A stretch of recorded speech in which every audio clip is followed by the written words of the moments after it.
Bloomberg Audio Studios. Podcasts, radio, news.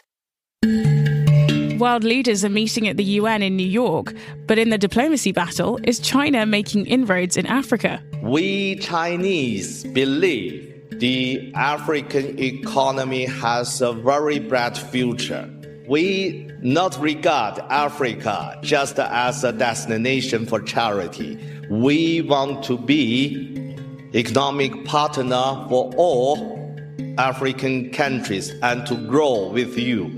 That also means we can benefit from the partnership with Africa. As Washington steps back, Beijing is stepping in. But what are African nations getting from the deal?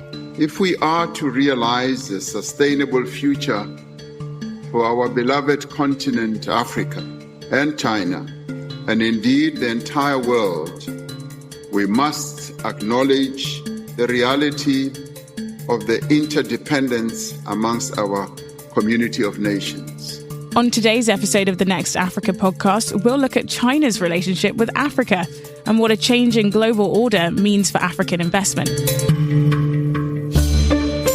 I'm Tiwa Adebayo, and this is the Next Africa podcast, bringing you one story each week from the continent driving the future of global growth with the context only Bloomberg can provide.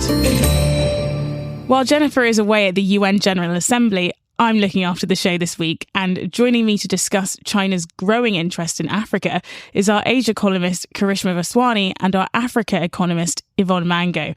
Thanks both of you for joining me. Karishma, let's start with you. You've got a brilliant column up on the Bloomberg website at the moment where you've said that China's popularity in Africa is growing, and that's kind of in stark contrast to the rest of the world. So why do you think that is? Yeah, Tiwa, as part of my research into this topic, it was really interesting to look at the data that was coming out of this survey that was conducted. It's a series of surveys, polls over a number of years that the Asia Society gathered and collated. And what it showed is that in parts of Africa, public opinion on China is more favorable than in many other parts of the world. And what was interesting to me about that, it's not just like the elites or government officials. This popularity is actually across the board, shared among citizens. And in sub-Saharan Africa, in fact, the positive views of China outnumbered negatives roughly 3-1. And a lot of that is because of the economic ties between China and the continent, and particularly when it comes to sort of concrete, tangible results, like roads being built, highways, ports, but also the sort of softer side of that economic diplomacy. For instance, cultural exchanges and scholarships. China's been investing massively in all of that. But underpinning that desire by Beijing to build these closer relationships with Africa is obviously the massive amounts of critical minerals that are in Africa. Something like 30% of the world's critical minerals are there. And it's access to that China is really after. And this kind of popularity really helps Beijing pave the way in order for it to have more of an influence in the continent and get more access to these minerals. They're after minerals when it comes down to it. But tell me about what the relationship looks like in real time, maybe some of the sort of soft power elements to it. We mentioned the popularity. I've been reading recently that Nigeria has actually made steps to add Mandarin to the secondary school curriculum. Is that the sort of thing we're going to see more and more of as their popularity grows within the region? Yes, absolutely. And I think, there's two reasons for that. One, it's not just simply about adding a language to the curriculum for young students to learn and to be able to sort of, communicate in a business language that is becoming increasingly important around the world. It's also a reflection of the kinds of investments that China has made in Africa, particularly when it comes to infrastructure, but not just that. In the mineral space, as I was saying, across the continent, you've got newer and newer investments coming in. And I think what this shows when it comes to education is that it begins at the very sort of early levels of that relationship. And what I've noticed in my research for this column in particular, it's not just about economic diplomacy. It's also about creating a sort of cultural legacy or, a new generation of leaders, in fact, who are becoming more susceptible to the way that the Chinese economy is run. And it's a very alternative vision that is on offer here than from what has been offered by the West. And I think it's a really appealing vision, this idea that an economy can grow under what is effectively an authoritarian state. And that's, in some respects, a country that does not dole out massive amounts of sort of human rights lectures, but is willing to invest a lot in the country in terms of, actual money, I think is very appealing to a lot of leaders as well as people. Yeah, just on that point about cultural legacy, because of history, it's something particularly sensitive on the African continent. Is there any pushback? We've mentioned the popularity, but is there any pushback on this growing sense of presence that China is seeming to gain in Africa? I think there is pushback, and I think it's legitimate, and I think it's sensible, because along with this investment comes the concerns around debt diplomacy. You've seen this in other parts of the world before, where China's Belt and Road Initiative has made huge forays, places like Sri Lanka and Bangladesh, for instance, where there have been real concerns, genuine concerns about going into business with China. Now, the US has in the past talked about this and consistently waves the specter that if you end up doing a deal with China, the terms are not very good for you. And I think that's something that African nations need to look at really carefully. It shouldn't just be a case of where you have investment coming in and then Chinese workers come in to build that railway. So there's no trickle-down effect or transfer of knowledge and transfer of skills. And instead, what ends up happening, as has been the case that's been documented by the IMF and the World Bank, of a number of African countries being in debt to China under unfavorable terms and conditions, that, is a form of sort of economic colonialism. And I think that bodes really badly for the continent if that's the kind of relationship that continues in the future. Interesting. Let's bring you in here, Yvonne. Talk to me about the numbers. How big is China's investment in Africa? So China's investment in Africa over the past, say, 15 years has been around $8 billion per annum. We saw an exceptional spike around 2012 of around 15 billion, but generally it's been at around the 5 to 8 billion mark over the past, say, 5 years. What's been interesting is the sectors that FDI is going into, and that's what you find that it dominates in the extractive industry. So it's mainly the extraction of crude oil, gas, but also minerals. You're seeing an increasing focus, of course, in critical minerals, particularly in countries like Zambia, which produces copper, in the case of the Democratic Republic of Congo that produces cobalt, and Zimbabwe, for instance, that produces lithium. About half of that FDI is going into commodities or minerals. Only about 25% ends up in low value added manufacturing. And that's something I think Africa would like to see shift. They'd like to see more of that funding, including the debt that comes from China. When the China-Africa summit happened about a year ago in Beijing, one of the concerns was that China's trade surplus with Africa is growing. So basically that you're seeing the exports to the continent increase relative to what China is importing from Africa. So a shift in that, or at least a reduction in that trade surplus, is something that Africa is seeking to do. And they're hoping that China can help them do that by investing more in the manufacturing sector so that Africa can also produce manufacturing products that it can sell to China, Asia, and other markets. Okay, stay with me, Karishma and Yvonne. When we come back, we'll have a look at what the impact of the US tariffs could have on China's relationship with Africa. We'll be right back. Welcome back. Today we're talking about China's growing popularity in Africa and how the relationship is growing at a time when Washington is stepping back.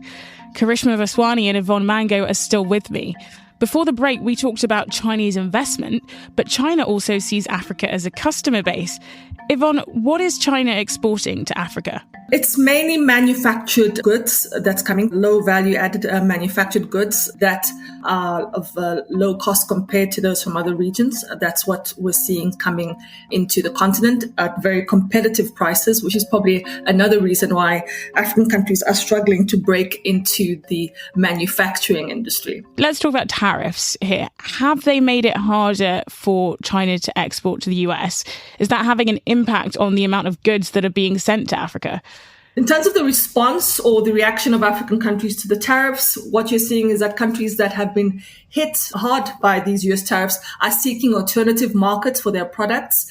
South Africa has been sending delegations to Asia, in particular other Asian countries, seeking alternative markets. Of course, this is not going to happen overnight. It takes months, if not years, to establish new trade relationships.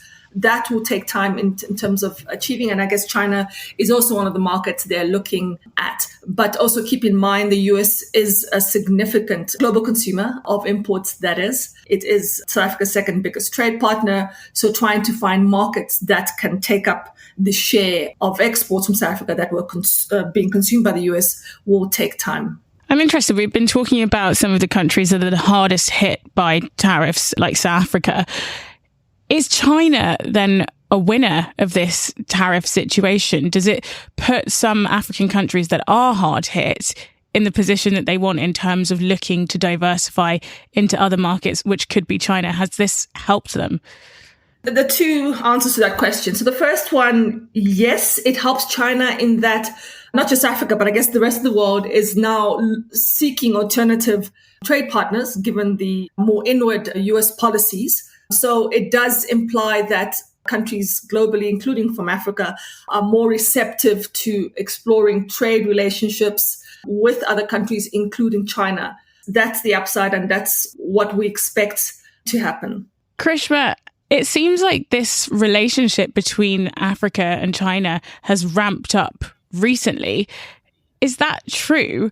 And how does Africa see its relationship with China over the long term then? Is it likely to be a priority? I think it would be fair to say that it's ramped up recently because of the economic linkages and how attractive Africa's critical minerals have become to China in this race against the United States. You know, these minerals are really important for future industries. And I think that is one of the reasons why Beijing has been so keen to develop this relationship further with Africa. But I think it's also important to remember that it goes back a long way. In fact, you know, China supported several of the African liberation movements during the Cold War. And again, for similar reasons, in the sense that it was partly to diminish the West's influence on the continent. And it's also hugely important for China to have these votes at the United Nations, countries that support it and its position on things like Taiwan, for instance. And I think it sees Africa as a really reliable partner in that situation. Eswatini is the only African nation that actually has diplomatic relations with Taiwan, which of course Beijing claims as its own territory. And President Xi Jinping has talked about unification with Taiwan either through peaceful means or by force. So having allies in Africa that can effectively become proxies for China's position at the United Nations is a hugely important diplomatic aspect of this relationship. In fact, I don't know how many people listening know this, but in 1971, it was African votes at the United Nations that helped Beijing displace Taiwan and claim China's seat on the Security Council. So I think, yes, it's true that the ties between the continent and China have significantly upgraded, as we've heard from Yvonne, in terms of the actual investments that have gone in the last few years. But this goes back a long way. And I think that's something people forget from time to time, that this is a relationship sometimes that it's based on ideology as well. And I think that's why it's stood the test of time and been so fruitful for both sides. Wow, so perhaps an age-old partnership being renewed for the modern age, you might say. Karishma and Yvonne, thank you for joining me both today. And you can read Karishma's report on Bloomberg platforms now. We'll put a link in the show notes. Here's some other stories from the region we've been following this week. The world's cocoa crunch is finally showing signs of a turnaround as better harvests in South America and waning demand put supplies on track for a back-to-back surplus. The improvement will help replenish global inventories that had been depleted following consecutive poor harvests in West Africa, a major growing region. And Botswana's president aims to complete a deal to take a majority stake in De Beers by the end of next month, even as his administration and other potential buyers continue negotiations with the diamond company's controlling shareholder. Anglo American is looking to divest its 85% stake in De Beers, which mines most of its gems in the southern African nation, as part of a restructuring process that began 16 months ago. You can follow these stories across Bloomberg, including the Next Africa newsletter. We'll put a link to that in the show notes. This programme was produced by Adrian Bradley. Don't forget to follow and review this show wherever you usually get your podcasts. I'm Tiwa Adebayo. Thank you for listening.